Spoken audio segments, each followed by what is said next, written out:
Welcome to our presentation, which is part of ReDrawing Edinburgh, a project commemorating the centenary of the Edinburgh Boundaries Extension and Tramways Act of 1920. The map shows the area of the former county parish of Colinton, lying to the southwest of the then city.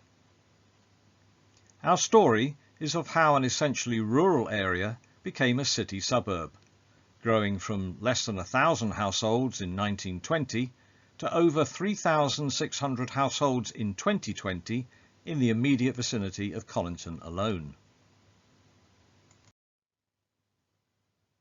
There is documentary evidence that a settlement has existed here for over 900 years.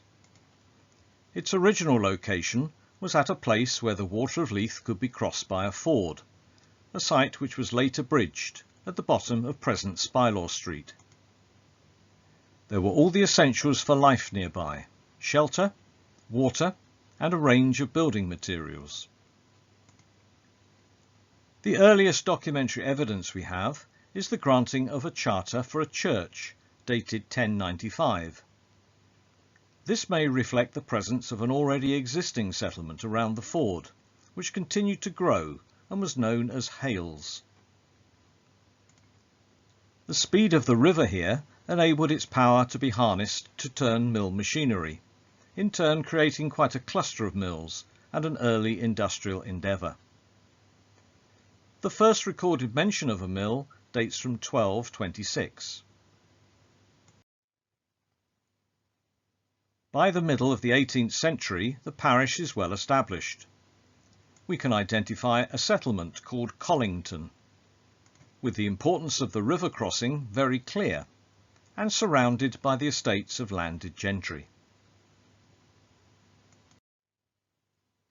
By mid-Victorian times, Colinton had developed into a small village, located largely in the shelter of Colinton Dell. If we take a closer look, we can identify a number of its important features at the time. Firstly, the location of the parish church, on a spur of land in a pronounced bend of the river. The principal street at the time, the Row, now Spylaw Street and Spylaw Bank. Main Road, nowadays Bridge Road, running down to a small bridge by Spylaw House, the domain of wealthy merchant James Gillespie. And the line of the old Drove Road, by which cattle were moved to and fro on their way to various markets over the centuries. The parish school was located in a building at the top of the village from 1815. A smithy is noted, although this later became established a little further down the hill in what is now Cuddy's Lane. A post office, and a number of mills down by the river. These two old photographs show the area at the top of the village in two different eras, but still reflecting the rural quality of the village, with horses and carts and people walking around. In both photos can be seen an important building that housed the parish council offices and the school. The village services were essential rural ones. This photo shows the smithy in Cuddy's Lane, below the site of the present pharmacy.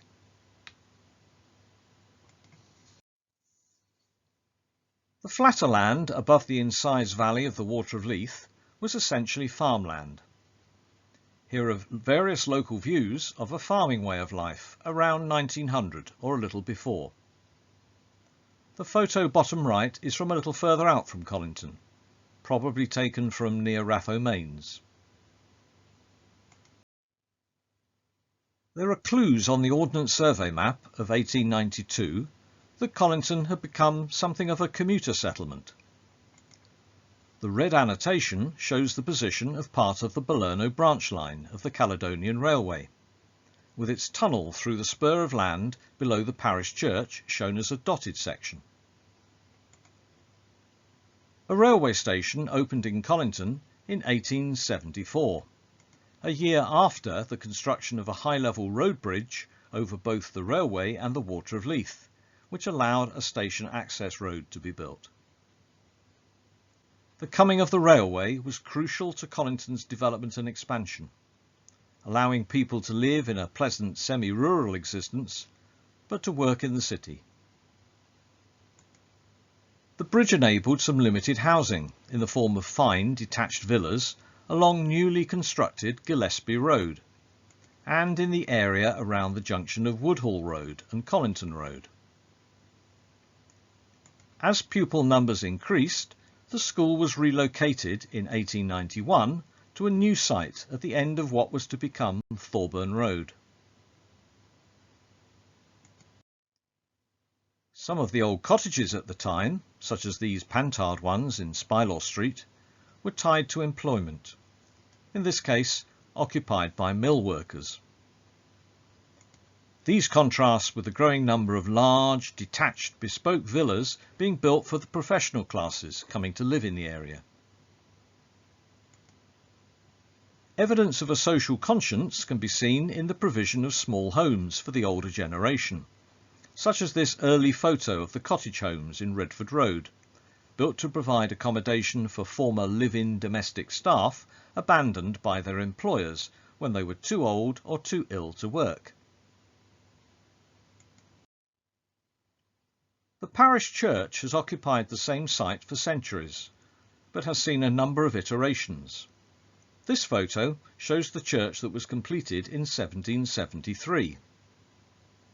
As congregations grew, the church was redesigned in 1908, although the unusual lich gate was retained. Surrounded by its kirkyard, little has changed since, except the building of a new church rooms wing near the manse. At the top of the village, a new Episcopal church was built to a design by Rowan Anderson. This photo shows the church before an adjoining church hall was built on the right. There was clearly a good sense of community at the time. These photos show local people having fun at organised events, an Easter parade and picnic outings by the parish church Sunday school and an adult group from the Colinton Burns Club.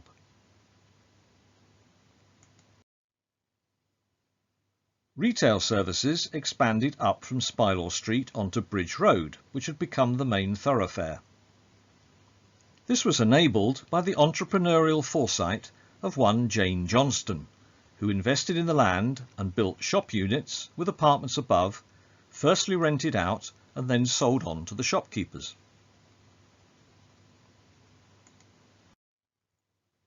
Local employment was based on farming, domestic service, retailing, or related to the local mills along the Water of Leith. There were several local quarries. One at Torfin produced crushed stone for road construction. 3 others elsewhere in the old parish producing better quality stone are the subject of another presentation in this ReDrawing Edinburgh series by Longston Community Council.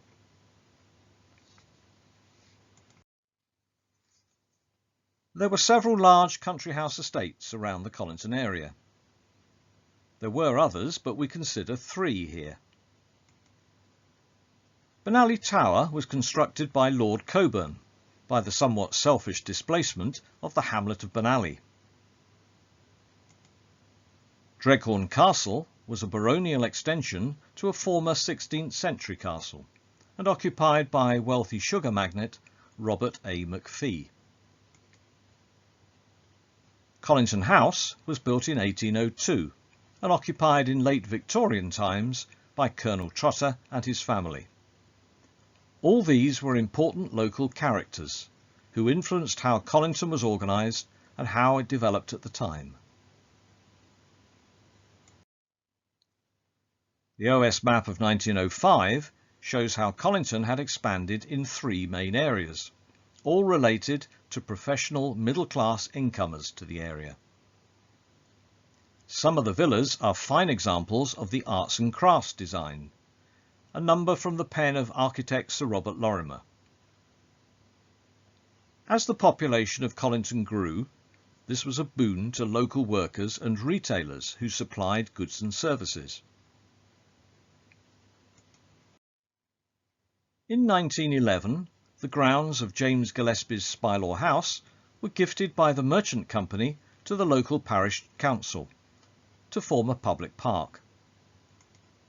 This amenity, further developed and well maintained, is still much used and loved to this day. Can we perhaps see late Victorian and Edwardian Colinton as a hive of creativity? Certainly a number of well-kent and well-respected artistic people chose Colinton as a place to live. These included Sir Robert Rowand Anderson, Scotland's premier architect at the time, Phoebe Anna Traquair, the artist, and artist Erskine Nicol took a house at Torduff for a short while. This map of 5 years later shows the start of a major development further along Colinton Road that was to have a huge impact on Colinton, the construction of a major army barracks. Redford Cavalry and Infantry Barracks were the single biggest military construction in Scotland since the building of Fort George, near Inverness in the 18th century. Redford Barracks continues to be a massively important feature of Colinton today, although there has been much talk in recent years of the Ministry of Defence selling off the site for private development. And so we arrive at 1920 and the proposal of Edinburgh's Town Council to grow the city by absorbing the borough of Leith and various Midlothian county parishes, including Colinton. In order to sell the plan, the city had to offer certain benefits. They argued for the provision of improved amenities, improved infrastructure, which included extending the electric tram network out to Colinton from Craiglockett, a reduction of local rates by simplifying how they were collected, and an improvement to certain educational and social facilities. The proposal was not, however, welcomed locally with open arms, as this clipping of a contemporary article from The Scotsman shows. However, in the end, the Act was passed.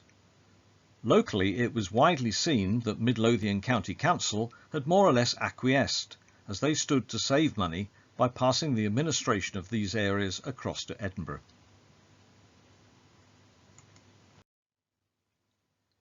One of the main outward signs of Colinton becoming part of Edinburgh was the arrival of electric trams in April 1926, along the route illustrated here. This photo shows the tram terminus at the junction of Colinton Road and Westgarth Avenue, where the trams were reversed onto the return rails for their city-bound journey. Colinton continued to be served by buses, and local garage services catered for the increasing numbers of private cars. Some local hostility to the effects of the influence of an expanded city continued. For example, the trams were seen by many Colinton residents as the instruments by which people arrived for their recreation, these people being described as being of rather a different class than formerly in the minutes of meetings at the time. NIMBYism is clearly not a modern phenomenon. 1927 saw the establishment of the Colinton Amenity Association to strive to protect the semi-rural idyll as a direct result of this local antipathy. Nowadays, it must be stressed, we're happy to welcome all visitors, regardless. Other improvements to local infrastructure saw the widening of the 1873 road bridge over the Water of Leith and the railway, thereby allowing two vehicles to pass one another. This was achieved by the addition of cantilevers on each side, seen here more clearly from below. Hemmed in by the development of housing on the Borough Muir, Merchiston Castle School found its original site at the city end of Colinton Road increasingly cramped, and more so as the school wished to build a memorial hall for the former pupils and staff killed in World War I. It was therefore decided by the school's governors to purchase the estate of Colinton House and to build a new school there. The original site was sold to the merchant company. Over a 4-year period, the grounds at Colinton were levelled and new buildings constructed. The school moved to Colinton in 1930. It is not recorded how the inhabitants of Colinton took to having a well-known private educational establishment on their doorstep, particularly one run in the manner of an English public school. However, local shopkeepers must have benefited from supplying the boys' necessities. Much of the same happens today, with local outlets supplying them with their sweets and takeaway pizzas. The city suburb continued to grow. Housing slowly filled in areas of former farmland as new roads were laid out. The 1930s saw the development of many estates, mainly of bungalows, although individual detached private villas continued to be built. When one stands at the traffic lights at the top of Bridge Road, this large building is prominent. We have seen that it was once the parish council offices and the site of the local school. It is still called the Old Schoolhouse. Its main access is on Woodhall Road. In 1934 it became the home of the Colinton Public Library, which moved in 1971 to the former telephone exchange in Thorburn Road, where it remains to this day. As Colinton grew and its population became more urban in outlook, many local community organisations were set up. Some existed before amalgamation with the city, but many more have developed since, bringing groups of people together. Some organise well-attended evening talks and others concentrate on larger social events, such as the now biennial Art in the Park, a sort of village fair which attracts people from all over the city and the surrounding area. Before moving on, I would like to point out that the black and white photograph in the bottom right is not of a rather dodgy collection of local village luminaries, perhaps making a decision on some aspect of life in Colinton, but rather of a local amateur dramatic production, which at least goes some way to explain the presence of the chap wielding a hammer. Maps for the 1950s onwards show that it did not take too long for Colinton to garnish all the attributes of being part of the city. There were more roads and more houses. Life in the later half of the 20th century saw a move to a more dormitory existence in Colinton. Most people commuted into the city centre for work and for high-order shopping. However, the village centre sported 2 good pubs and over 30 small shops. Although the names and types of shops and services have changed over the years, the scene here has not altered dramatically.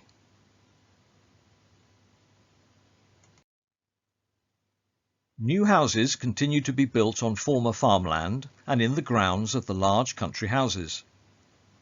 Increasing numbers of children required bigger, newer schools, such as the new Benally Primary School, built in Benally Road in 1976 and rebuilt even larger in 2008. The former Colinton School in Thorburn Road was converted into a care home. Other schools appeared across the former parish area, such as Firhill High School, later joined in close proximity by Oxgangs Primary and Braidburn Special School on Oxgangs Road North, to form an educational village as it was billed by the council at the time.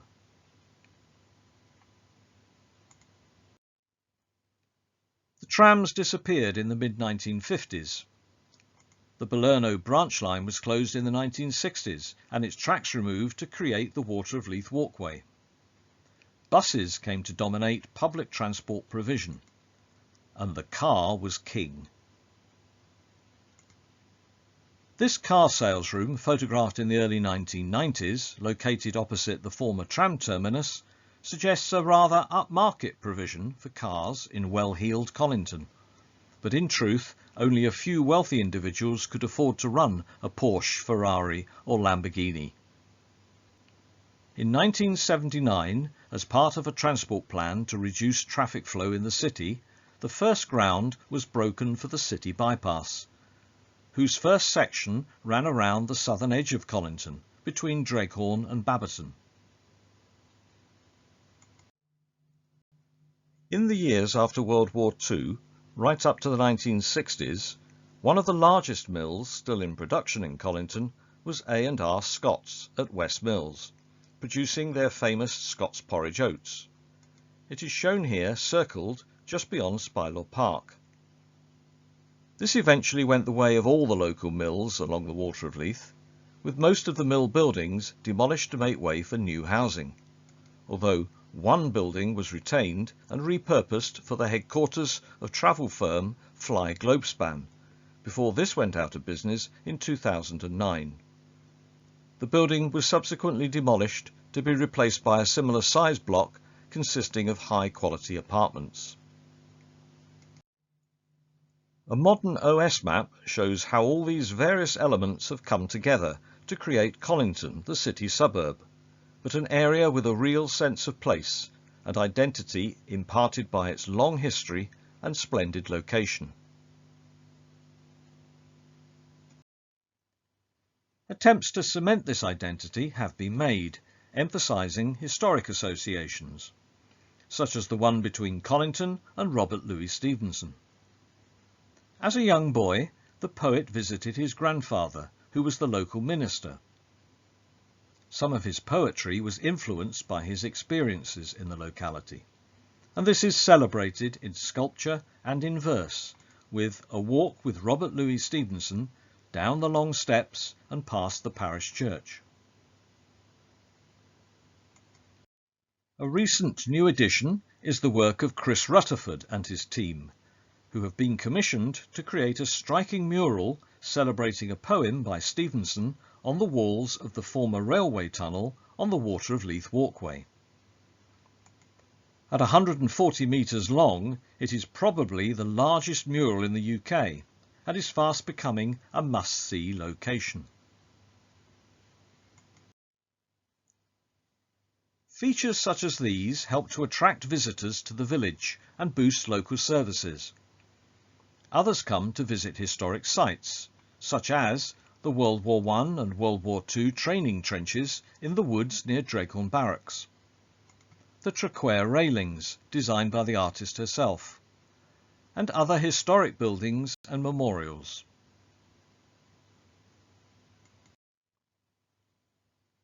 The old country house estates are no more. We have seen how Colinton House became a private school in 1930.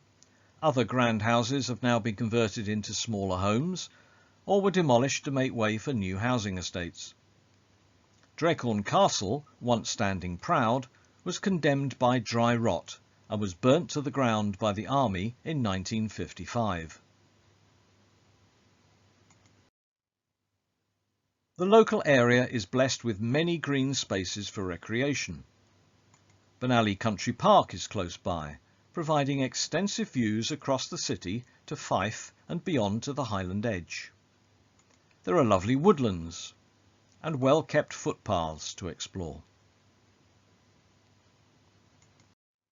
Indeed, there is so much more that could be said, more places to visit and hints of our long history to be uncovered. This presentation was just a brief look at how Colinton developed over time.